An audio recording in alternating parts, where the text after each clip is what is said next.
Hi guys, ఈరోజు మనం mutton curry ఎలా చేద్దామో చూసేద్దాము.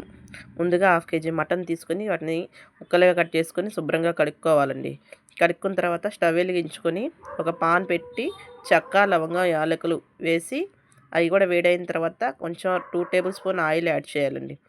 ఆయిల్ కూడా యాడ్ చేసిన తర్వాత ఆయిల్ కూడా హీట్ ఎక్కాలి. హీట్ ఎక్కిన తర్వాత మనం దానికి ఆనియన్స్ కట్ చేసి పెట్టుకోవాలండి. ముక్కలుగా కట్ చేసుకున్న ఆనియన్స్ని ఆయిల్లో వేసి ఫ్రై చేయాలి. ఫ్రై అయిన తర్వాత మటన్ ముందుగా కడిగి పెట్టుకున్నాం కదండి, ఆ మటన్ కూడా యాడ్ చేయాలి. యాడ్ చేసి కొంచెం పసుపు, మనకి సాల్ట్ తగినంత యాడ్ చేసుకోవాలండి. దాన్ని బాగా ఉడకనివ్వాలండి. మటన్ ఉడికిన తర్వాత అందులో అల్లం వెల్లుల్లి పేస్ట్ కూడా యాడ్ చేసుకోవాలి. అల్లం వెల్లుల్లి పేస్ట్ వేసిన తర్వాత కొంచెం ఫ్రై అవనిచ్చి 2 టేబుల్ స్పూన్ కారం యాడ్ చేయాలి.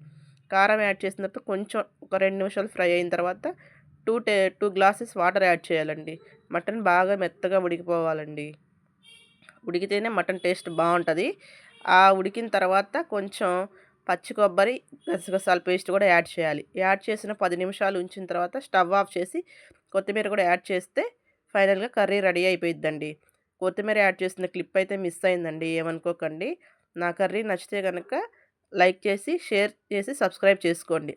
మరొక వీడియోతో మీ ముందుకు వచ్చేస్తాను నెక్స్ట్ టైం.